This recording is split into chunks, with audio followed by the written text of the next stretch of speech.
Dear students, आज हम आपको BSc part first zoology paper third unit first हम आपको पिछले वीडियो में राइबोसोम के बारे में, उसके इतिहास, उसकी उपस्थिति, उसकी संख्या और प्राकृतिक राइबोसोम 70S के बारे में स्टडी करा चुके हैं। आज हम आपको इसी कड़ी में यूकेरियोटिक राइबोसोम 80S के बारे में स्टडी कराएंगे। यूकेरियोटिक राइबोसोम जो कि 80S प्रकार का राइबोसोम होता है, यह यूकेरियोटिक सेल्स में उपस्थित होता है। ये दो सब यूनिट्स 40S और 60S के द्वारा निर्मित होता है और इनका जो मोलिकुलर वेट अणुभार वो 4.5 से 5 × 10⁻⁶ डाल्टन होता है। 40S सब यूनिट्स में एक अणु 18S राइबोसोमल आरएनए तथा 33 टाइप के प्रोटीन्स उपस्थित होते हैं। जो 40S सब यूनिट होती है वो वक्रित एवं चपटी अंडाकार रचना होती है और यह दो पार्ट्स में डिवाइडेड होती है। एक पार्ट तो इसका हेड होता है, दूसरा बॉडी काय सिरा होता है, शीट्स और काय। हेड पार्ट होता है वो 1/3 भाग बनाता है, जो इसका काय पार्ट होता है, बॉडी पार्ट होता है, वो 2/3 भाग बनाता है। इसका अवसादन जो गणनांक है वो 36.9 श्वेडवर्ग होता है। 60S सब यूनिट्स एक राइबोसोम की बड़ी उप-इकाई होती है, लार्ज सब यूनिट होती है। इसका अवसादन गुणांक 56.3 श्वेडवर्ग होता है। इसमें 5S, 5.8S एवं 28S प्रकार के आरएनए का एक अणु व 49 प्रकार के प्रोटीन्स पाए जाते हैं। यूकेरियोटिक्स में आरएनए में प्रोटीन का जो रेशो होता है वो 1:1,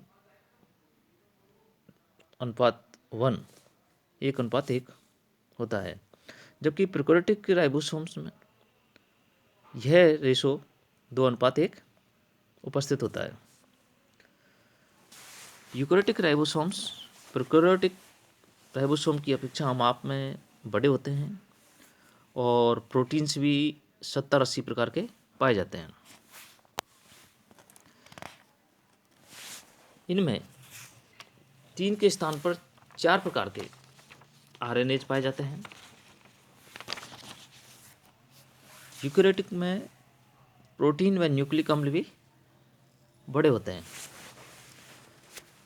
यूकेरियोटिक्स में आरएनए प्रोटीन अनुपात लगभग 1:1 होता है, जबकि प्रोकैरियोटिक के जो 70S राइबोसोम में यह अनुपात 2:1 होता है, जिसको हमने आपको थोड़ी देर पहले भी बता चुके हैं। राइबोसोम्स के ऊपर किसी भी प्रकार का झिल्ली का आवरण नहीं पाया जाता। मीन्स ये किसी भी प्रकार की कला से आवरण द्वारा परिबद्ध नहीं होते। राइबोसोम की बड़ी गुंबदाकार तथा छोटी टोपी समान खांचों व उभारों से परस्पर जुड़ती है। ये सामान्यतः प्रोटीन संश्लेषण के दौरान ही दोनों यूनिट्स जुड़ती है।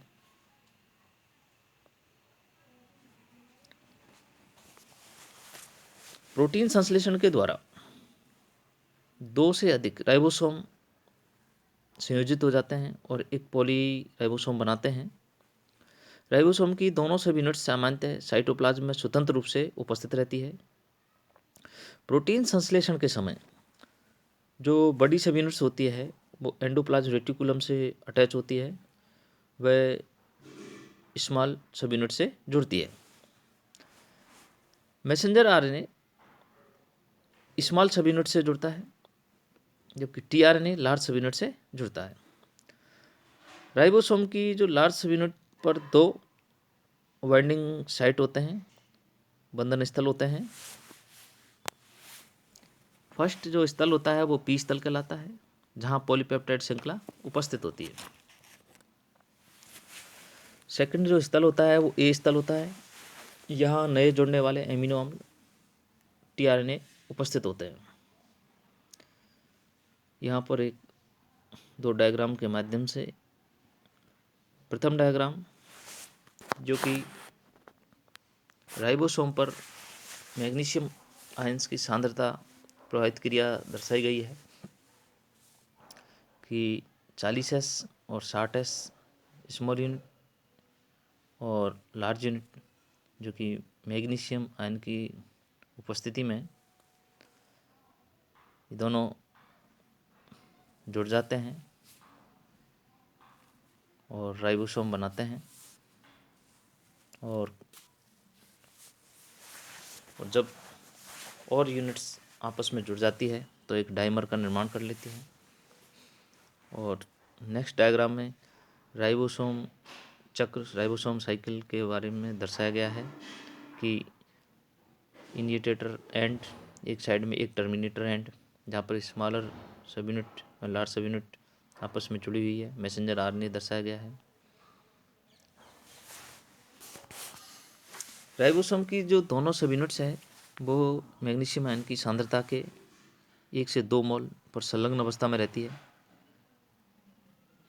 लेकिन मैग्नीशियम आयन की सांद्रता के कम होने पर ये सब यूनिट्स अलग अलग भी हो जाती है। First critical level of magnesium ion, प्रथम क्रांतिक स्तर। मैग्नीशियम आयंस की वह सांद्रता जिसके निश्चित स्तर से कम होने पर दोनों सब यूनिट्स अलग अलग हो जाती है, वो प्रथम क्रांतिक स्तर कहलाता है। और यह 0.5 माइक्रोमोल के प्रति माइक्रोमोल फास्फोरस के लिए होता है, जो कि यह 70S राइबोसोम हेतु यह मात्रा होती है। और फिर है second critical level of magnesium ion. यदि मैग्नीशियम की सांद्रता के स्तर में और कमी आ जाती है तो ये दोनों सब यूनिट्स और विकटित हो जाती है और यह मात्रा 0.3 माइक्रोमोल मैग्नीशियम के प्रति माइक्रोमोल फास्फोरस होती है। आदर्श मैग्नीशियम आयन की सांद्रता पर ये यूनिट्स मिलकर द्वितीयक या डाइमर बनाती है, किंतु इसके कम होने पर ये वियोजित, सेपरेटेड हो जाती है। अब हम आपको बताते हैं केमिकल कंपोजिशन ऑफ राइबोसोम, रासायनिक संगठन राइबोसोम का। Ribosomal RNA ribosomal ribo nucleic acid proteins के बने होते हैं। इनमें मैग्नीशियम, कैल्शियम, मैग्नीज के आयंस भी पाए जाते हैं। राइबोसोमल आरएनए प्रत्येक प्रकार के राइबोसोम्स में 3 या 4 प्रकार के होते हैं। राइबोसोम में उपस्थित प्रोटीन जटिल प्रकार के होते हैं, इन्हें हम कोर प्रोटीन भी कहते हैं। ये विभिन्न प्रकार के क्षारीय एमिनो अम्लों से बने होते हैं। राइबोसोम ऋणात्मक प्रकृति के होते हैं। ये धनायन व क्षारीय रंजकों के प्रति सुग्राही होते हैं। राइबोसोम्स में पाए जाने वाले कुछ प्रोटीन्स एंजाइम्स के रूप में क्रियाशील होते हैं, जो प्रोटीन संश्लेषण क्रिया को उत्प्रेरित करते हैं, इंड्यूस करते हैं। आरंभन protein F1, F2, F3 protein संश्लेषण के इनिशिएशन होने G व TS कारक राइबोसोम के मैसेंजर आरएनए पर स्थानांतरण, ट्रांसलोकेशन करने एवं टीआरएनए राइबोसोम्स के एक बिंदु से दूसरे बिंदु पर स्थान परिवर्तन में बहुत ही महत्वपूर्ण रोल अदा करते हैं। पेप्टाइडिल ट्रांसफरेजेस जो पेप्टाइड चेन को एमिनो एसाइल राइबोसोमल आरएनए के रूपांतरित करने तथा समापनकारी कारक टर्मिनेटर फैक्टर R1 R2 संश्लेषित पॉलीपेप्टाइड चेन्स के समापन व मुक्त होने में महत्वपूर्ण भूमिका अदा करते हैं।